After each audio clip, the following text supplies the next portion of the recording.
Jet एवं UGC net के पाठ्यक्रम में निरुक्त भी लगा हुआ है। निरुक्त निरुक्त के प्रवर्तक या रचनाकार आचार्य यास्क हैं। पहले निघंटु की रचना हुई थी। निघंटु में वेदों के कठिन शब्दों का एकीकरण किया गया है, एकत्र किया गया है निघंटु, और निघंटु की व्याख्या निरुक्त में मिलती है। निघंटु एक ग्रंथ है जिसमें वेदों के क्लिष्ट शब्दों को एकत्रीकरण किया गया है। निघंटु किसकी रचना है? निघंटु भी यास्काचार्य की ही रचना है। उसकी व्याख्या में वेदों के शब्दों को एकत्रीकरण किया गया है और निरुक्त में व्याख्या है उसका। में पढ़ना कितना है? प्रथम द्वितीय अध्याय। 4 पद होते हैं, नाम, आख्यात, उपसर्ग और निपात।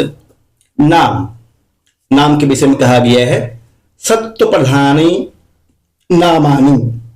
सत्व प्रधानानि नामानि। नाम किसको बोलते हैं? सत्व प्रधानानि नामानि। जिसमें सत्व की प्रधानता हो उसे नाम कहते हैं। अब ये सत्व किसको कहते हैं? नामानि आख्यात जानी इति साकटायनः। नाम संज्ञा को कह सकते हैं, दूसरे शब्दों में संज्ञा। मोहन, श्याम, किसी जगह का नाम, ये सभी आ जाएगा नाम में।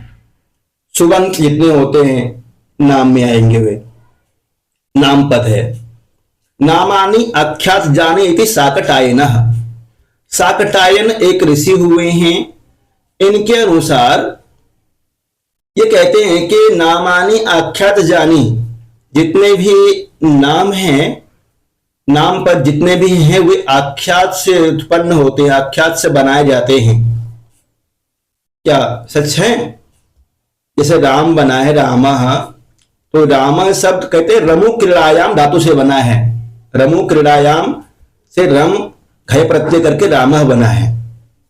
साकटायन कहता है कि जितने भी नाम सब पद हैं सभी आख्यात से उत्पन्न है। इति साकटायन निरुक्त समय च। और निरुक्त के समय के जो भी विद्वान लोग हुए हैं वे सभी मानते हैं ऐसा। सभी नाम आख्यात से उत्पन्न होते हैं, ऐसा साकटायन और अन्य निरुक्तकारों का मत है। आगे है न सर्वाणि इति गार्ग्यः। गार्ग्य एक ये भी ऋषि हुए हैं। गार्ग्य गार्ग्य के अनुसार सभी नाम आख्यात से उत्पन्न नहीं हुए हैं। सभी नाम पद आख्यात से उत्पन्न नहीं हुए हैं। नाम से समझ पा रहे हैं क्या होता है नाम? जितने भी सुबंत शब्द है, दूसरे शब्दों में इसको संज्ञा भी कह सकते हैं, जैसे रांची, भागलपुर, पटना, राम, मोहन, श्याम, सीता, गीता, इन सभी को नाम पद से जानते हैं। नामानि आख्यात जाने इति साकटायन। साकटायन एक ऋषि है, वो कहते हैं जितने भी नाम है वे आख्यात से उत्पन्न होते हैं। जितने भी नाम है वे सभी आख्यात से उत्पन्न होते हैं। परंतु गार्ग्य कहता है ऐसा नहीं है, सभी नाम आख्यात से उत्पन्न नहीं होते हैं। व्याकरणानाम चैत्यके, और कुछ व्याकरण भी इस तरह से मानते हैं। ये याद रखना है, आपको परीक्षा में पूछता है कि साकटायन के अनुसार नाम किस तरह से होता है? आख्यात जानी। साकटायन के अनुसार नाम आख्यात से उत्पन्न होता है। सभी नाम आख्यात से उत्पन्न नहीं होते, ऐसा गार्ग्य और कुछ व्याकरणों का मत है। नाम के 4 अर्थ हैं। क्या क्या अर्थ हैं नाम के? सत्व, द्रव्य, संख्या, लिंग। इन सब में सत्व की प्रधानता होती है। सत्व, द्रव्य, संख्या और लिंग। सत्व प्रधानानि नामानि। नाम के कितने अर्थ होते हैं? 4। कौन कौन से हैं? सत्व, द्रव्य, संख्या और लिंग। सत्व, द्रव्य, संख्या और लिंग। ये नाम के विषय में था। आख्यात। आख्यात किसको बोलते हैं?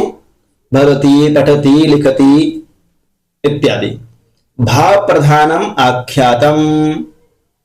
जिसमें भाव की प्रधानता हो उसे आख्यात कहते हैं। भाव प्रधानम किम भवति? आख्यातम।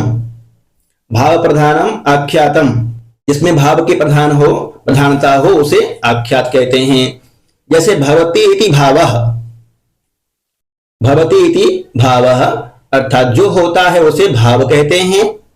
जैसे आस्ते, सेते, ब्रजति, तिष्ठति। आस्ते, सेते, ब्रजति, तिष्ठति आदि। भावस्य विकारः भाव विकारः, भाव का जो विकार होता है उसे भाव विकार कहते हैं। भाव के विकार अर्थात परिवर्तन को भाव विकार कहा जाता है। भाव विकार कितने होते हैं, यह बहुत इंपॉर्टेंट प्रश्न है। भाव विकारः कति भवन्ति? भाव विकारः कति भवन्ति?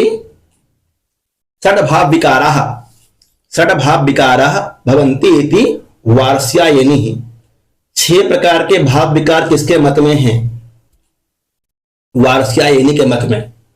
वार्ष्यायनी का आचार्य हैं, उनके मत में 6 प्रकार के भाव विकार होते हैं। षड् भाव विकारः इति कस्य मतम? कस्य मतम? वार्ष्यायनी मतम। वार्ष्यायनी के मतानुसार 6 प्रकार के भाव विकार होते हैं। वो 6 प्रकार के भाव विकार कौन कौन से हैं? जायते, अस्ति, विपरिणमते, बढ़ते, अपक्षीयते और विनश्यति। जायते, अस्ति, विपरिणमते, बढ़ते, अपक्षीयते, विनश्यति। ये बहुत ही सरल है, क्रम से याद कर लीजिए इसको। जायते मतलब उत्पन्न होता है। जैसे एक बीज को देखते हैं, कोई बीज होता है तो बीज में प्रारंभ में उसको फुलाने के बाद थोड़ा थोड़ा अंकुर आता है, तब हम क्या कहते हैं? जायते, उत्पन्न होता है, उत्पन्न हो रहा है। फिर जब 2 पत्ते आ जाते हैं उसमें 2-3 पत्ते कुछ तो कहते हैं अस्ति, हाँ इसमें पौधे आ गए हैं। फिर जब थोड़ा बड़ा होता है, परिवर्तन होने लग जाता है, तो तब कहते हैं विपरिणमते, बदलाव आ रहा है उसमें। और बढ़ते, जब तेज गति से बढ़ता है, बढ़ते, अपक्षीयते, फिर घटना प्रारंभ हो जाता है। जब उसका उम्र पूरा हो जाता है, फल दे देता है, फिर घटना प्रारंभ हो जाता है और अंत में विनश्यति, नष्ट हो जाता है। इसी तरह से जितने भी सस्य हैं, धन धान्य हैं, देखते हैं ना, लगाते हैं, शुरू में अंकुर होता है, फिर बढ़ता है, कहते हैं अस्ति है, विपरिणमते परिवर्तन होता है उसमें, बढ़ते, विपरिणमते बदलता है, बढ़ता है, अपक्षीयते घटता है, विनश्यति नष्ट होता है। ये 6 प्रकार के भाव विकार होते हैं। कौन कौन से हैं याद कीजिए इसे? जायते, अस्ति, विपरिणमते, बढ़ते, अपक्षीयते और विनश्यति। ठीक ठीक। षड् भाव विकारः इति कस्य मतम? षड् भाव विकारः इति वार्ष्यायनिः मतम। वार्ष्यायनी के मत के अनुसार 6 प्रकार के भाव विकार होते हैं और वे 6 प्रकार के भाव विकार है जायते, अस्ति, विपरिणमते, बढ़ते, अपक्षीयते और विनश्यति। इसका उदाहरण आप और भी दे सकते हैं। जैसे जायते एक उत्पन्न होता है छोटा सा बच्चा, अस्ति फिर है, विपरिणमते उसमें बदलाव आता है युवावस्था के समय, बढ़ते बढ़ता है, अपक्षीयते जब उस वह गृहस्थ से आगे बढ़ता है तब अपक्षीयते 50 वर्ष के बाद अपक्षय होता है और विनश्यति अंतिम में विनाश हो जाता है, नष्ट हो जाता है। जायते, अस्ति, विपरिणमते, बढ़ते, अपक्षीयते, विनश्यति, ये 6 प्रकार के भाव विकार होते हैं। आख्यात 4 प्रकार से होता है। इससे पहले आपने नाम पढ़ा था ना, सत्व प्रधानानि नामानि। भाव प्रधानम किम भवति? आख्यातम। भाव प्रधानम आख्यातम, सत्व प्रधानानि नामानि। आख्यात 4 प्रकार से होता है। आख्यात कौन कौन से हैं 4 प्रकार के? कर्तरी, भावे, कर्मणि, कर्म कर्तरी च। कर्तरी, भावे, कर्मणि, कर्म कर्तरी च, ये 4 प्रकार के आख्यात होते हैं। आख्यात चार प्रकार से होता है, कर्तरी, भावे, कर्मणि और कर्मकर्तरी। याद कीजिए इसको, कर्तरी, भावे, कर्मणि, कर्मकर्तरी च। किसके प्रकार हैं ये? आख्यात के, आख्यात के प्रकार हैं। आख्यात किसको बोलते हैं? भाव प्रधानम आख्यातम, भाव प्रधानम आख्यातम।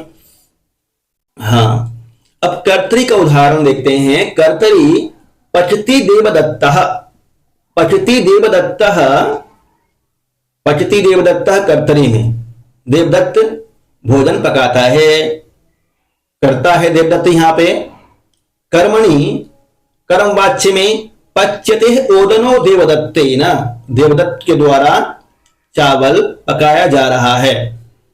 तृतीया विभक्ति कर्ता में तृतीया, ओदनः इति कर्म में प्रथमा और कर्म के अनुसार ही क्रिया का प्रयोग करते हैं। कर्मणि देवदत्तेन ओदनो पच्यते। भाव में कैसे बनाते हैं? भूयते देवदत्तेन, भाववाच्य में कर्म नहीं होता है। भूयते देवदत्तेन, भाववाच्य में क्रिया हमेशा प्रथम पुरुष एक वचन में ही प्रयोग करते हैं। भाववाच्य में कर्ता में कौन सी विभक्ति का प्रयोग करते हैं बताइए? तृतीया विभक्ति का। भाववाच्य में कर्ता में तृतीया विभक्ति का प्रयोग करते हैं और क्रिया हमेशा प्रथम पुरुष एक वचन में ही प्रयोग होता है। भाववाच्य में तीन प्रकार के वाच्य होते हैं, कर्तृवाच्य, कर्मवाच्य और भाववाच्य। कर्मकर्तरी पच्यते ओदनः स्वयमेव। अब कर्मकर्तरी में बताया है पच्यते ओदनः स्वयमेव, देवदत्तेन स्वयमेव ओदनम पच्यते, यहां स्वयमेव प्रयोग कर दिया और देवदत्त के स्थान पर। आख्यात के चार अर्थ हैं, भाव, काल, कारक, संख्या। जिस तरह से नाम के चार अर्थ थे उसी तरह से आख्यात के भी चार अर्थ हैं। कौन कौन से हैं? भाव, काल, कारक और संख्या। इन सब में से प्रधान कौन सा अर्थ है? भाव, काल, कारक या संख्या? भाव, बहुत अच्छा। भाव प्रधानम आख्यातम, सत्व प्रधानानि किं भवति? नामानि, सत्व प्रधानानि नामानि। इन सब में भाव की प्रधानता महत्वपूर्ण है, भाव की प्रधानता होती है। तीसरा पद है उपसर्ग। उपसर्ग के विषय में सुने हैं। उपसर्ग कितने होते हैं? उपसर्गा कति भवन्ति? 22, द्वाविंशति उपसर्गाः, 22 उपसर्ग होते हैं। न निर्बद्धः उपसर्गः अर्थान् निराहोरिति शाकटायनः। शाकटायन आचार्य के अनुसार उपसर्ग स्वतंत्र रूप से अर्थ को नहीं कहते हैं। उपसर्ग का अपना कोई स्वतंत्र अर्थ नहीं होता है, अपितु नाम आख्यात से जुड़कर, अर्थात किसी धातु और नाम से जुड़ करके, किसी पद से जुड़ करके अर्थ कहते हैं। ऐसा शाकटायन का मत है। जैसे बोलते हैं प्र का अर्थ तो है, परंतु जब तक उसको किसी धातु के साथ नहीं जोड़ेंगे तब तक उसका अलग अर्थ, सही में अर्थ नहीं निकलेगा। जैसे बोलेंगे प्रहार, प्रहार करना। आहार, खाने के अर्थ में आ जाएगा, आ जोड़ देंगे तो धातु एक ही है परंतु बदलते रहेंगे, उपसर्ग बदलते रहेंगे तो अर्थ अलग होते रहेगा एक ही धातु में। प्रहार, आहार, सब उपसर्ग लगा देंगे। संहार, उपसंहार। न निर्बद्धः उपसर्गाः अर्थान् निराहोरिति शाकटायनः। ये लाइन याद कर लीजिएगा, बहुत इंपॉर्टेंट है। न निर्बद्धः उपसर्गः अर्थान् निराहोरिति शाकटायनः। उच्चावचः पदार्थः भवन्ति इति गार्ग्यः। ये भी लाइन याद करना है आपको। उच्चावचः पदार्थः भवन्ति इति गार्ग्यः। गार्ग्य आचार्य के अनुसार इन उपसर्गों के अनेक अर्थ होते हैं, ऐसा गार्ग्य का मत है। उच्चावचः पदार्थः भवन्ति इति गार्ग्यः। नाम और आख्यात के अर्थ को उपसर्ग के द्वारा बदला जा सकता है, अतः उपसर्ग सार्थक ही हैं। उच्चावचा पदार्थ भवन्ति इति कस्य मतम्?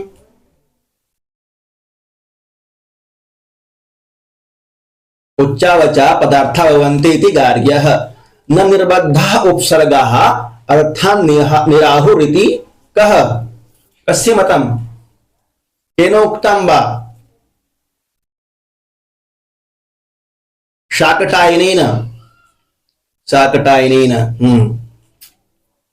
उपसर्ग और उसका अर्थ उपसर्ग 22 होते हैं। यहां पे कितने उपसर्ग है ये भी याद रखना है। यास्काचार्य ने कितने उपसर्गों का प्रयोग किया है। आ का अर्थ है आरवाक समीप पास में। आप पर्वतात जैसे बोलते हैं आप पर्वतात पर्वत के समीप। आ इति अर्वाग अर्थे। आ का अर्थ क्या होगा अर्वाक अर्थे। प्रपरा प्र और परा उपसर्ग है जिसका अर्थ होता है प्रातिलोम्यम। ये दोनों उपसर्ग आ के विपरीत अर्थ में हैं अर्थात दूर जैसे प्रगतः परागतः। आ समीप के अर्थ में होता है। प्र और परा आ का विपरीत है प्रातिलोम्यम। याद करना है ये भी आपको। अभी अभिमुख्यम सम्मुखता के अर्थ में जैसे अभिगतः। प्रति प्रातिलोम्यम प्रातिलोम्यम के अर्थ में है। यह अभी का विपरीत अर्थात विमुखता के अर्थ में है। जैसे बनता है इसका प्रतिगतः अभिगतः समक्ष और प्रतिगतः विमुख। अति और सु दोनों का प्रयोग होता है अभी पूजार्थे पूजार्थ में। सत्कृत या पूजार्थ में जैसे अति धनः सुब्राह्मणः पूजार्थे। निर्दूर निर और दूर उपसर्ग का अर्थ होगा प्रातिलोम्यम। अति सु का प्रातिलोम्यम अर्थात विपरीत अर्थ होगा निर्दूर। ये अति और सु के विपरीत अर्थ में अर्थात असकृत या अपूजार्थ में है जैसे निर्धनः और दुर्ब्राह्मणः। नि और अब उपसर्ग है। नि और अब उपसर्ग का प्रयोग विनिग्रहार्थे। नि अब विनिग्रहार्थे नियंत्रण करने के अर्थ में है जैसे निगृह्णाति निगृह्णाति अवगृह्णाति। उत प्रातिलोम्यम उत उपसर्ग का प्रयोग करते हैं नि और अब का प्रातिलोम्य के अर्थ में।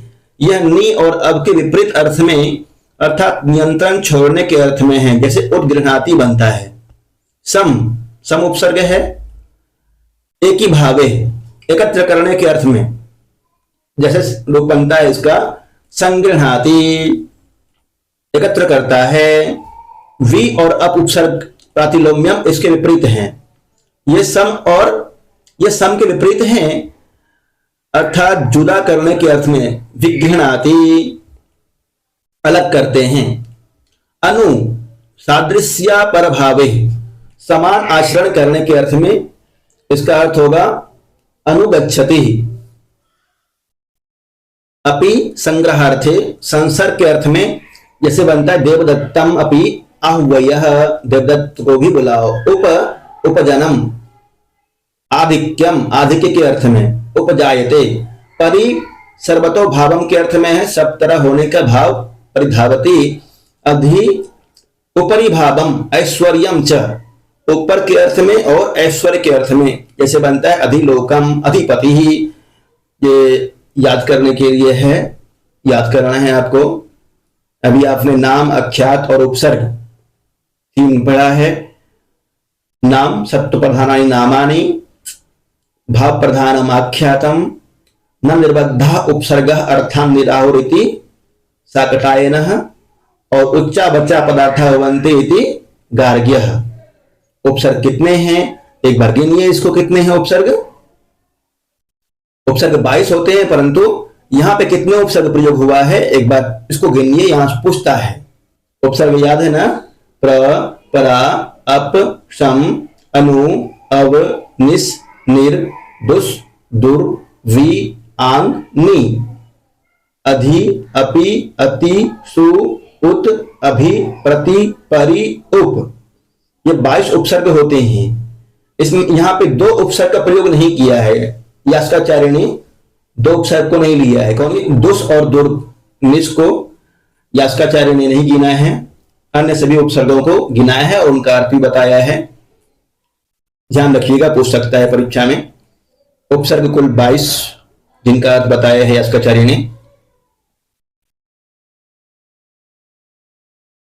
एक और पद होता है जिसका नाम है निपात। उच्चाह वचा पदार्था भवन्ति इति, ऊपर पढ़े थे उच्चा वचा पदार्था भवन्ति इति गार्ग्याः, यहां है उच्चा वचेषु अर्थेषु निपतन्ति इति निपाताः। परिभाषा है और यह याद करना ही होगा आपको। उच्चाह वचेषु अर्थेषु निपतन्ति इति निपाताः। निपात के विविध अर्थ होते हैं, जैसे उपमार्थ, कर्मोपसंग्रहार्थ और परपूर्णार्थ इत्यादि। उपमार्थ, कर्मोपसंग्रहार्थ और पदपूर्णार्थ ये निपात के अर्थ हैं। निपात और उनके अर्थ हैं, निपात दिए हुए नीचे और उनके अर्थ भी हैं। 4 प्रकार के पद कौन कौन से? नाम, अख्यात, उपसर्ग और निपात। निपात में इव आता है। वैदिक और लौकिक संस्कृत में उपमार्थ प्रयोग होता है,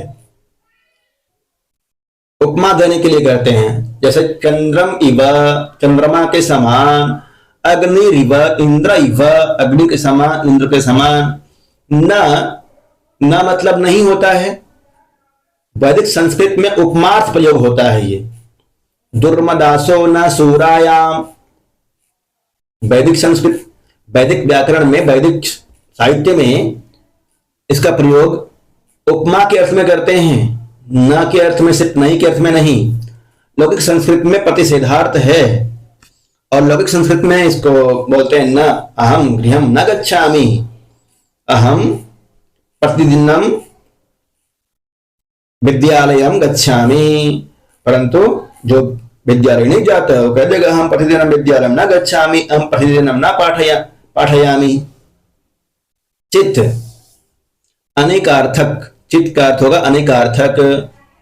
जैसे आचार्यश्चित् इदं ब्रूयात्, आचार्यश्चित् इदं ब्रूयात्। यहां चित्त का अर्थ है पूजायाम, पूजा के अर्थ में आचार्य महोदय ने इस तरह से कहा। उपमार्थक तथिचित्, निंदार्थक है कुलमासश्चित् आहारः, आहरः, कुलमासश्चित् आहारः। नु एक शब्द है, नु निपात है।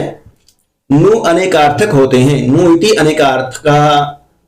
उपमार्थक भी है, इदम नु करिष्यति इति। यहां प्रश्न पूछ सकता है निम्नलिखित में से किस निपात का प्रयोग उपमा के अर्थ में नहीं होता है? न का प्रयोग होता है, इब का भी होता है, चित्त का भी, चित्त का नहीं होता है। उपमार्थक कुलमासश्चित् आहारः, हाँ चित्त का भी प्रयोग होता है और नु का भी प्रयोग होता है। चित्त का देखेंगे आप, यहां मिलेगा लास्ट में उपमा के अर्थ में। चित्त अनेकार्थकः, उपमार्थकः तथिचित्, और नु का भी प्रयोग होगा। नु अनेकार्थक होते हुए भी उपमार्थक भी है। इदम नु करिष्यति इति, यहां नु हेतु उपदेश है, हेतु कथन के अर्थ में है। कथम नु करिष्यति इति, यहां नु अनुप्रश्न और कैसे करेगा इस अर्थ में है। इस अर्थ में ननु का भी प्रयोग होता है। वृक्षस्य नु ते पुरुहूत वय, यहां नु उपमा के अर्थ में है। च निपात समुच्चयार्थ जोड़ने में है। अहम च त्वम च वृत्रहं, लौकिक संस्कृत में भी इसका प्रयोग जोड़ने के अर्थ में ही होता है। रामश्च मोहनश्च श्यामश्च इत्यादि बोलते हैं। रामः मोहनः श्यामः, राम श्यामश्च। आ निपात का प्रयोग करेंगे समुच्चयार्थ में, यह भी जोड़ने के अर्थ में प्रयोग होता है। वा विचारणार्थे, वा इति विचारणार्थे। हंताहम पृथ्वीम इमाम निदधानीय इह वेहवा, इस पृथ्वी को मैं उठा करके किधर रखूं, इधर या उधर, ऐसा इसका अर्थ है। वा इति विचारणार्थ, वा का अर्थ होता है विचारणार्थ वैदिक संस्कृत में, और लौकिक संस्कृत में होता है समुच्चयार्थ। वायुरुबात्वा मनुरुबात्वा, ये भी वैदिक संस्कृत का ही है। लौकिक संस्कृत में होता है वा इति विकल्पे। लौकिक संस्कृत में वा का अर्थ होगा विकल्पे, और वैदिक में समुच्चयार्थ और विचारणार्थ। समुच्चयार्थ में होगा वायुरुबात्वा मनुरुबात्वा।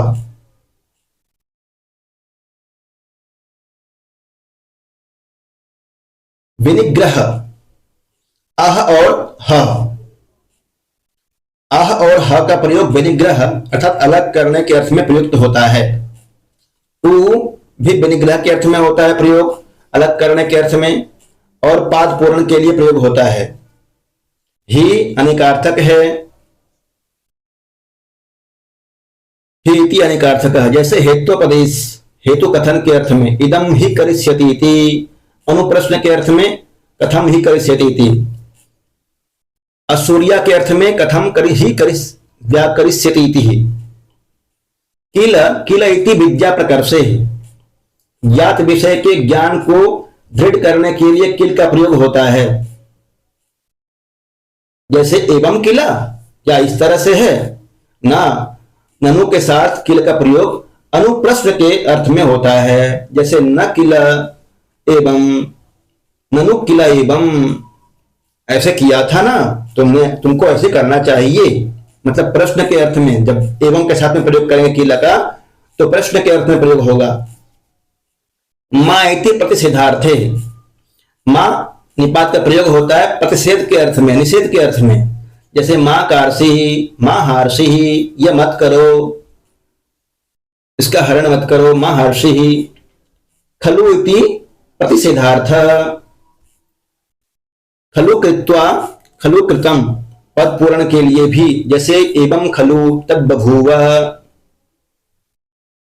शश्वत, लौकिक संस्कृत में विचिकित्सा, संदेह प्रकट करने के लिए होता है। वेदों में विचिकित्स और पद पूर्ण के लिए प्रयोग होता है शश्वत का प्रयोग।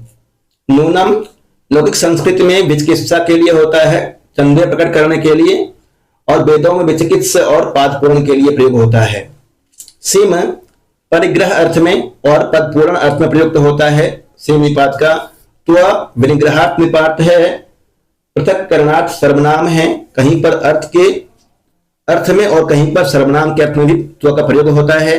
अथ अधिकारार्थ, ये भी इंपॉर्टेंट है, अंतिम वाला देखिए। बीच बीच में सबको तो याद करना आसान नहीं होगा, जो सरल लगे उसे याद कीजिएगा। और परिभाषा लगभग सबको याद कर लेंगे, जितने भी परिभाषाएं दी हुई है, जितना अर्थ दिया हुआ है निपात का, उसको याद कर लेंगे। निपात कहते किसको हैं, इसको जरूर याद कर लेंगे। बता देता हूं अभी कौन कौन सा इंपोर्टेंट है। अथ इति अधिकारार्थ, जैसे बोलते हैं अथ शब्दानुशासनम, अथ योगानुशासनम, यहां से शब्दों का अनुशासन का आरंभ होता है। अथ किस लिए प्रयोग करते हैं, अधिकार के लिए। निपात किसको बोलते हैं, उच्चा वचा पदार्था भवन्ति इति निपातः। निपात के कितने अर्थ होते हैं, यह प्रश्न आता है परीक्षा में। प्रतिविधा निपातः, उपमार्थ, कर्मोपसंग्रहार्थ, पद पूर्णार्थ। उपमार्थ, कर्मोपसंग्रहार्थ और पद पूर्णार्थ मुख्य रूप से ये निपात हैं। और भी नीचे अर्थ में पड़े ही विनिग्रह के अर्थ में प्रयोग होता है। उपमार्थक निपात कौन कौन से हैं, इब, न, चेत, नु, ये उपमार्थक निपात हो गया। शुरू से 4, इब, न, चित, नु। और कर्मोपसंग्रह, समुच्चयार्थ, समुच्चयार्थ अर्थ में समुच्चयार्थे च का प्रयोग, आ का प्रयोग समुच्चयार्थ अर्थ में।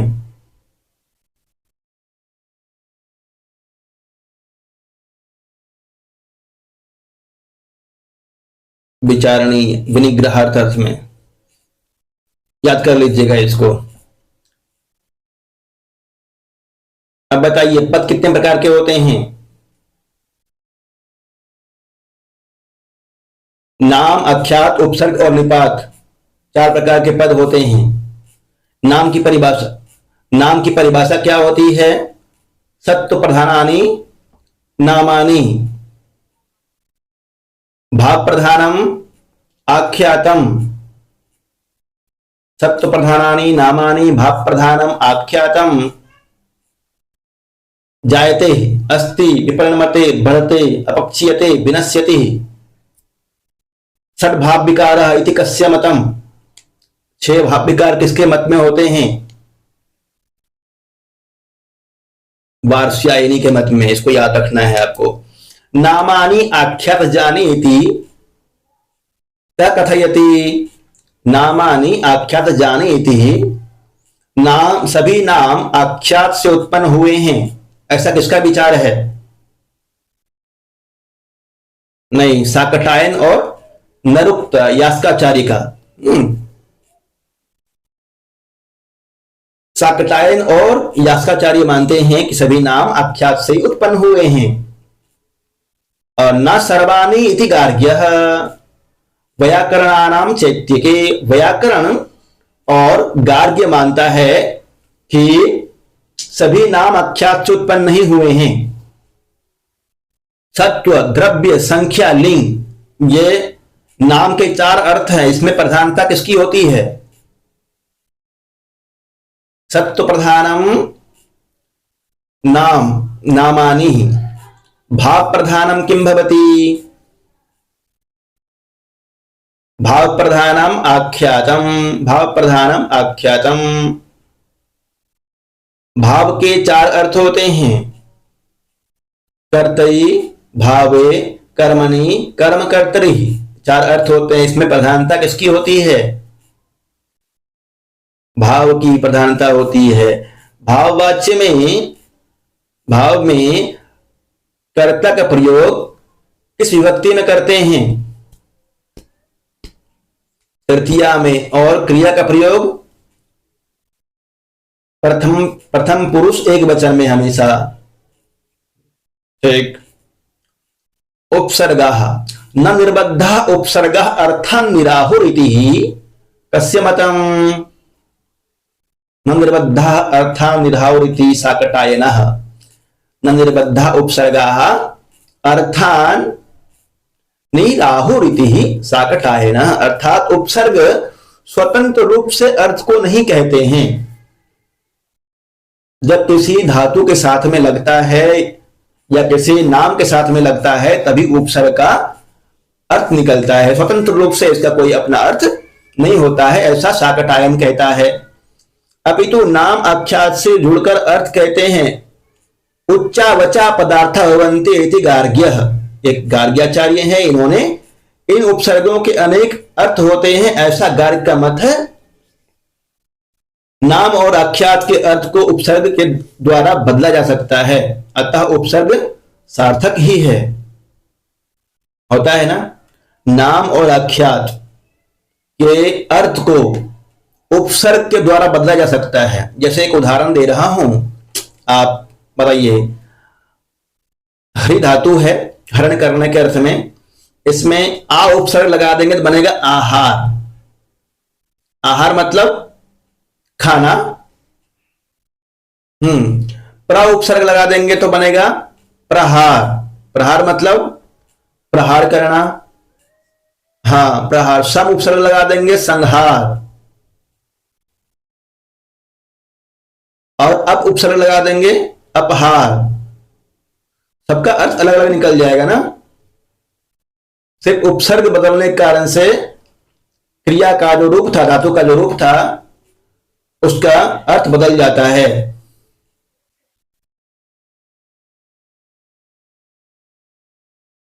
और नाम में जैसे कोई संज्ञा है या नाम है, कर्ष, कर्ष है कोई, मान लीजिए कर्षः, दू लगा देंगे दुकर्ष। उन्नति, उ लगा देंगे उपसर्ग, उत उपसर्ग लगा देंगे तो उन्नति बनेगा। और अब लगा देंगे तो अवनति। उत उपसर्ग जोड़ देंगे उन्नति, उन्नो को तो को नो हो जाता है उन्नति, उन्नति। और अब लगा देंगे तो अवनति, उद्गति, अवगति इत्यादि अर्थ बदलते हैं। तो ये 4 प्रकार के पद होते हैं, इनको याद कर लीजिएगा।